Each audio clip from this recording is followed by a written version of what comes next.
Hey everybody, Rodney Oth, back with the Park People podcast. Today I am with Scott Roschi. He is the creative director of Landscape Structures, and he wrote a wonderful article for us that's going to show up in our June issue. It's titled Rethinking Playground Design for Continuous Play, and it's really about how circuit style design and that design approach can keep children engaged and coming back, time over time to the same play unit. So, Scott, thank you very much for joining us today.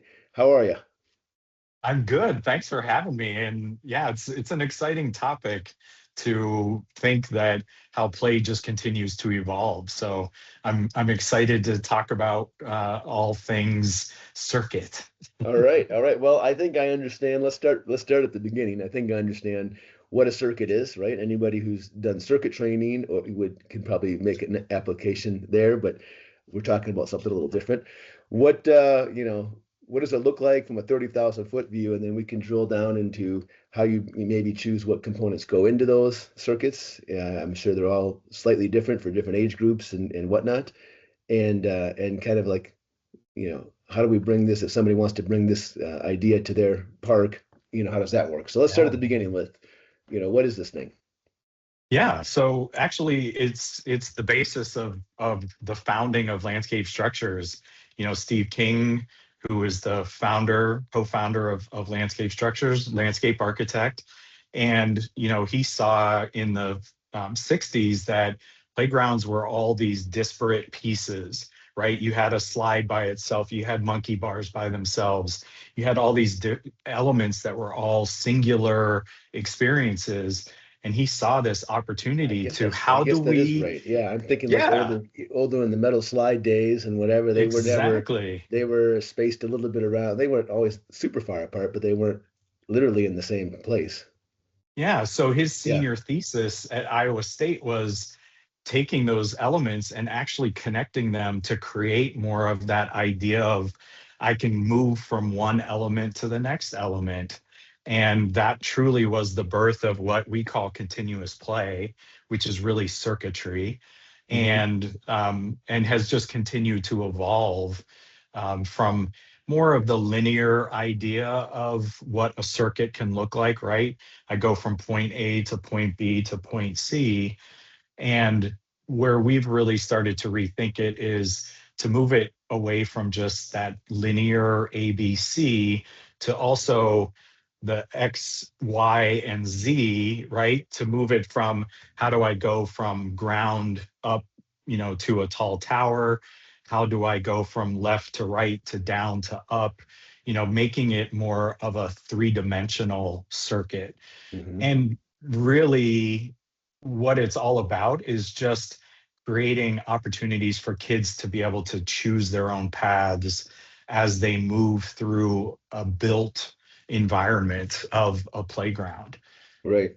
Well, the way all of us grew up, and those of us who still play, do, based on the Exactly. environment. You're in the woods, you're gonna go where your mind wanders. You can be in the woods same time of day for 3 days in a row, and do something different, right? Like same Exactly. concept, right? Yeah. Exactly. That tree that you've passed on the ground 5 times in the past week all of a sudden looks really interesting to be able to go vertical. Right. So Right. I don't it's, do that anymore. yeah. I tried when I was hanging Christmas lights, and I almost had a bad experience. My wife was like, "No, we're done with this. Get a ladder." I'm like, "What?" Exactly. Well, cool. So how does that, like, we get the concept, right? How do we take that then to into the design phase, right? So I'm assuming that, it's a choose your own adventure kind of a deal, right? Exactly. I'm assuming I'm just making some assumptions here because I'm not you and I don't know your job very well, but you know, age group, ability level, if it's going to be inclusive, I mean, which I think everything's pretty much trying to be inclusive these days, like all of these little data points are circling around the design process. So like how does that look and feel for a park that's coming into this? Yeah, that's a really good question. And I think the other layer that we have to put onto it too is the standards. Right. Playgrounds have to meet those, very specific I guess we standards. do want it safe, damn it. Yep. Safe, but also challenging, right? Right. Because sometimes if we don't provide that level of perceived risk or that level of additional challenge, we create it to where kids then start to make things that were actually designed to be safe less safe, because they're going to try and create their own circuit and their Right. own ideas. So yeah, we kind of look at it as these are all the layers that we have to design every playground with, where you're starting with the space and the budget, and then you're layering in what type of play are we trying to create. And then can we use things like graduated challenge, where even in the same age group, you have, a 5-year-old and a 12-year-old are both very physically different in how they can maneuver through a space. So if side by side, I can create an easier path and a more challenging path, I can meet both of those children and give them something that, feels like that they can move through that space. Is that So becoming more common? Is that I mean I guess I know it is, but like it's certainly something that's probably easier to do in new playground builds, but like how does that work if somebody wants to update a playground? Like can the same concept still apply, or is it harder to manage? yeah, yeah. So that's actually another great question. You're just firing them. Um, the with with our standard system that we call Play Booster, it has a clamp system that gives us the ability to go back in the future, and simply by changing that what's attached at that clamp, I can Hmm. completely reconfigure how an existing structure plays. I can update elements to bring in some of that newer thinking. I can take a structure that was maybe a little bit more two-dimensional and more linear, and I can start to add elements that are below that linear element. So now I'm playing both horizontally as well as vertically.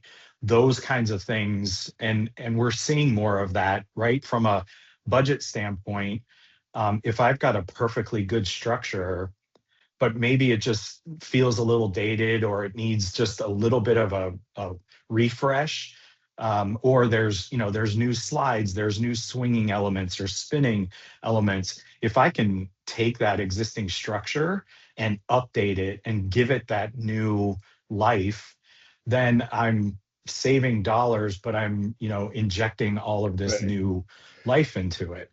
So a question that comes to mind, like let's say somebody does that, right? Do you find in practice that the components that they're taking off, are they putting those on are they using those to update other playgrounds, or are they reselling them, or are they storing them, or like how does that work? Because it seems like there might be an opportunity there. Yeah, there's definitely, and I think it we've seen a little bit of all of those things where Yeah. it goes into storage, where it can be utilized on maybe an even older structure in another part of the community to update it, or we've seen communities where they've been able to gift those elements to a nonprofit, or School to or be able to something. repurpose. Yeah, exactly. Okay. So Interesting. yeah, it really depends on what the goals of the project are, but really it's that idea of cost savings in a really smart way, and still injecting a lot of new play, new ideas, and even fresher colors and fresher Yeah. materials. Yeah, I mean, buying a couple of components versus starting from scratch, right? Big cost savings. It Huge. reminds me a lot of like going to a climbing gym, and every now and then they'll redo the route, right? Like Yeah. same, and the whole gym feels different when you go there, right? Same kind of concept, a little different, but Yeah. you know, Yeah, it's we kind of look at, we've very purposely in our product development process designed for a lot of modularity. So think of it like Lego bricks, right? I can take a standard set of Lego bricks and create infinite numbers of routes or designs with those same bricks. And that's really what the tools that we have allow us to do that. and then allow us to be able to go back in the future to be able to tweak that again, simply by making sure that the new Lego blocks meet the old Lego blocks where Right. they are, to be able to, provide that new level of play. So do you have any data? I know you guys have data, but I don't know if I'm asking this question right. But do you have any, um, I guess data is the right word, of like engagement? We think in engagement because we're in the media world, but maybe there's a better term. But usage stats on like, hey, when you do this circuit concept, right? When you execute it correctly, A, you have more intergenerational play, maybe. Does that happen? And B, does it just have more use because Yeah. it's appealing to a wider number of people? Yeah, that's exactly it. The idea that it's appealing to a wider range of children, um, larger age groups. And what we find is the more abstract the play is, meaning the more choice that a child has, where they can choose their own adventure, essentially, Yeah. um, we find that we get kids to play longer. We get kids that are older to actually play. So the more that the playground looks less like the playground of their youth, quote unquote, Yeah. um, the more I don't know. that I kids always will tell play. people I mean, those old metal slides that were Yeah. dangerous as hell and hot, still my favorite thing out there. Yep. Absolutely. But it's true. I mean, because there's an exhilaration to that, right? Yeah. So if we're providing more active play, more bigger movement type of play, more play that is moving. So that's why you see a lot more rope elements or soft, flexible elements being integrated into play spaces today, because that idea that it's I'm moving on it and it's moving with me, as opposed to a solid surface that is predictable and it's the same thing every time. That's why we integrate more and more of that and see more and more of that, because it also gives the different children different ways of interacting with that same element. So what would you say is, there's a lot of trends that I don't know if trends is even the right word, but we've seen a lot of changes, a lot of growth, a Yeah. lot of improvements. I mean, the last 5 to 7 years in the playground world seem like they've sped up. It seems like the whole technology thing, like, right, it's doubling it used to double every 10 years. Now it seems like it's Right. doubling every 2 weeks. You know, we've had the whole inclusivity thing, which is an ongoing, deal. We talked with Jill, your partner Jill there Right. about that. Hilarious individual, by the way. Absolutely love her. We would be dangerous if we ever had a beer together. But like, I mean, that's an ongoing thing. But like, as far as like things that you're seeing right now that are relatively new, ropes might be an example, more use of ropes. Like, what are the trends that you're seeing that probably most parks maybe don't have right now if they haven't done a playground refurb or build in the last few years, that are things that maybe that might excite them, you know, to Yeah. make another buy or something. Yeah.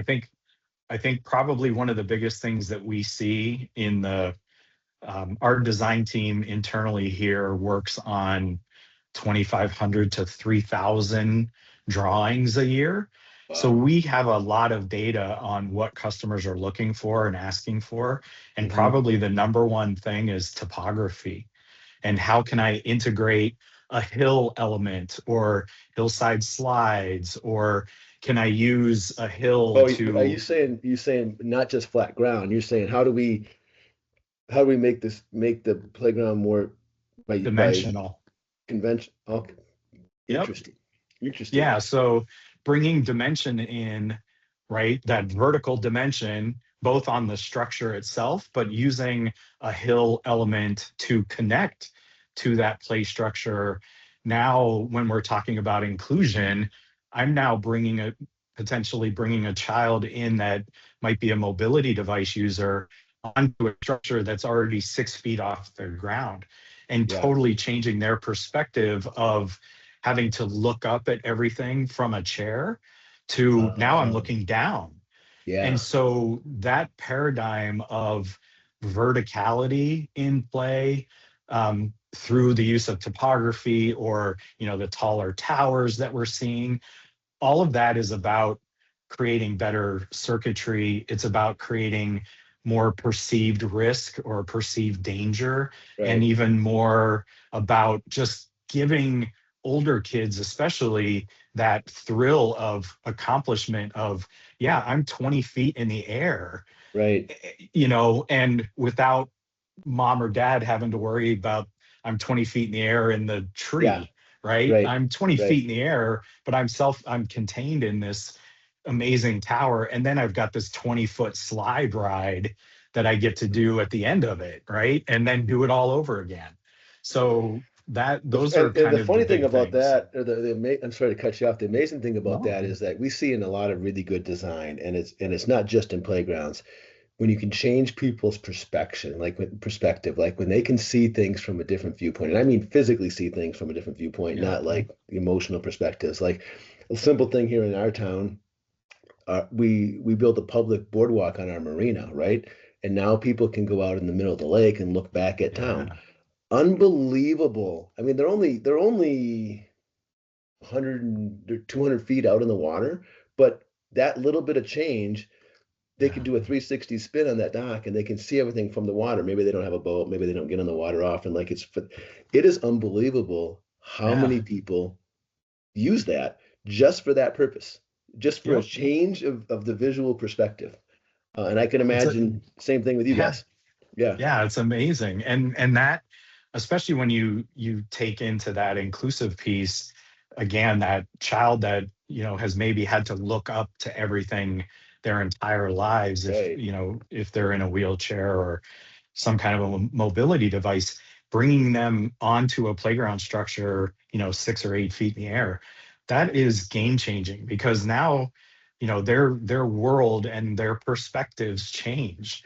And to get a child 20 feet into the air to see their park in a way that they've Yeah. never seen it before, right? It starts to open. It's kind of like, we always talk about, reading, just unlocks learning. Riding a bicycle unlocks that idea of freedom. Hmm. And getting kids up high changes their perspective, and all of a sudden gives them this bigger view of their world that's right in front of them. Right. Sorry, someone's calling me. I told you, unprofessional. the the the I guess to kind of like start to put this in a nutshell or whatever, wrap it up a little bit because I've already taken a little bit too much of your time. The uh if a park wants to get involved, I'm assuming the process is always the same, right? Contact their local dealer, they'll get in touch with your design team. They'll start looking at, what are you trying to accomplish here and what's your vision for it? And then let's kind of work backwards from there. So is there any more to it than that? Or like how do they get started? Yeah. I think, you had mentioned earlier just about how much everything has changed, and how quickly everything's been changing. Sorry, my lights just went out I saw in my that. in my room here. So I think We're the on a roll biggest today. reason, yeah, I think the biggest reason why we're seeing such rapid change is there's just been more, greater collaboration between the community, the city, the landscape architect that might be involved, the playground manufacturer, that it's a much bigger idea, that the importance of play is seen as a really important element.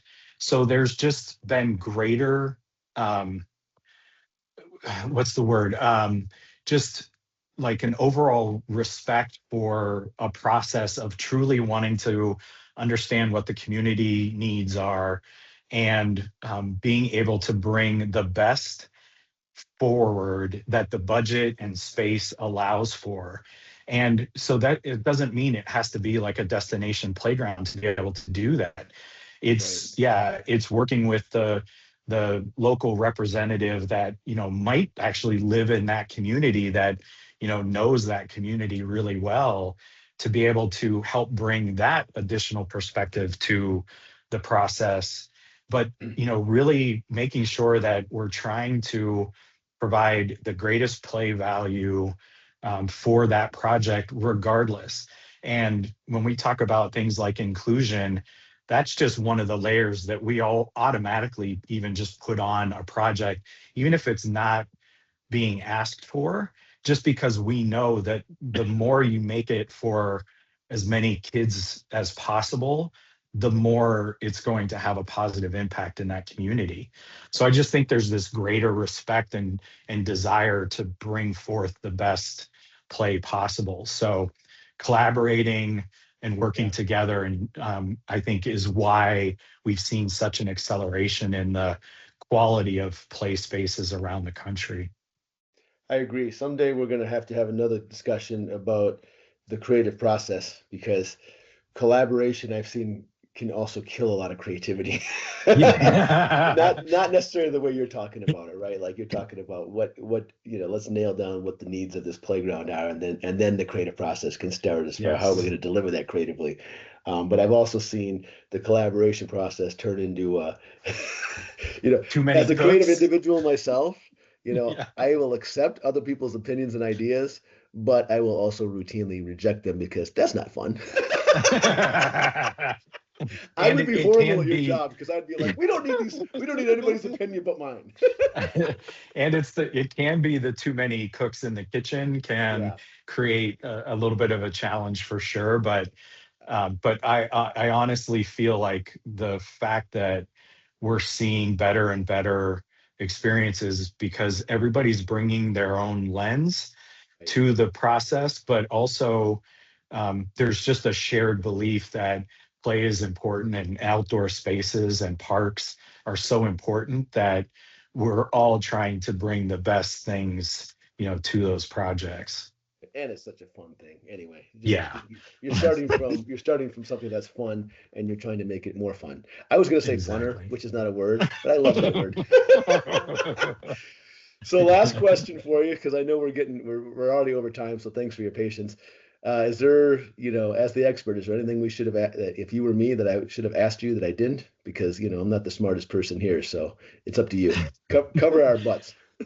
Yeah, no, I think we covered off on a lot in this short amount of time. I mean, Okay. we could expand on a lot of those ideas, but Hmm. I think we really kind of covered the heart of what this is about. And truly, it's about trying to create the best play spaces for the communities that these serve, and with the lens toward longevity and making it playable for Right. generations to come. Right. Yeah, we'll talk about longevity sometime because I'm all into that right now because I hit that age where I'm like, you know what? That sounds like a pretty good idea. Same. All right, Scott. Well, thank you very much. The article's out in the June issue of PRB Plus. It's going to be online and all over your social feeds, and this will be up on YouTube. And of course, if you're listening to it, you're listening to it on Spotify or iTunes or wherever. So thank you for listening. Maybe share it with a friend or two if you have some. If you don't, share it with an enemy. Maybe they'll like it. And that's that. So, Scott, thanks for your time, man. Thanks a lot. You All take right. care. Thanks for the time. You bet.